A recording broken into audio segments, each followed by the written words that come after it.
I first heard about it from a guy who used to work nearby. He'd tell stories of the old textile factory, shut down for decades, yet every time he drove past, the lights were on. Machines still whirred in the dead of night. No workers, no cars, just the sound of grinding gears. Curiosity gnawed at him, until one evening he couldn't take it anymore. He drove to the factory gates, parked his car, and listened. That faint hum, like a whisper coming from the belly of the building. It was too eerie to ignore. The front doors were cracked open, just a sliver. He stepped closer. The air was thick with the stench of old oil and something burnt. He hesitated, but couldn't stop. The urge to know was too strong. Inside, the machines roared, and then he heard a voice. Not human, but mechanical. A low, robotic sound that sent a chill down his spine. The machines began to spin faster, almost as if they were waiting for him. As he walked deeper into the factory, the lights flickered, casting long, distorted shadows. The closer he got to the center, the louder the machines became.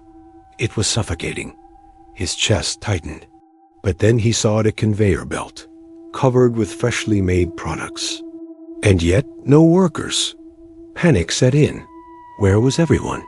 How were these machines still running? He spun around, his mind racing. That's when he heard a soft shuffle of footsteps, dragging along the concrete. He whirled, his heart pounding. Nothing. Only the relentless whir of the machines. And then, out of the corner of his eye, he saw it just a flicker at first. A figure, tall and impossibly thin, standing still in the darkness. He blinked. It didn't move, not even a twitch. But it was watching him. His legs froze, and in that instant, the lights flickered again, the machines shrieking louder than before, as if responding to the figure. The factory felt alive, and it was angry. The air turned frigid, his breath turning to ice in front of him. Something was here, something darker than machines, and it was hungry. Without a second thought, he ran.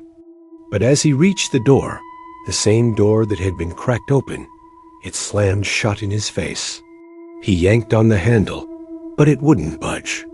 The machines stopped. Silent, dead silent. And then, a low voice, cold and unnerving, whispered from the shadows. You should have never come here. The door creaked open on its own.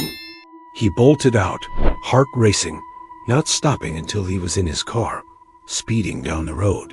When he looked in the rearview mirror, the factory stood still, quiet as ever. The next morning, he returned to find it completely abandoned.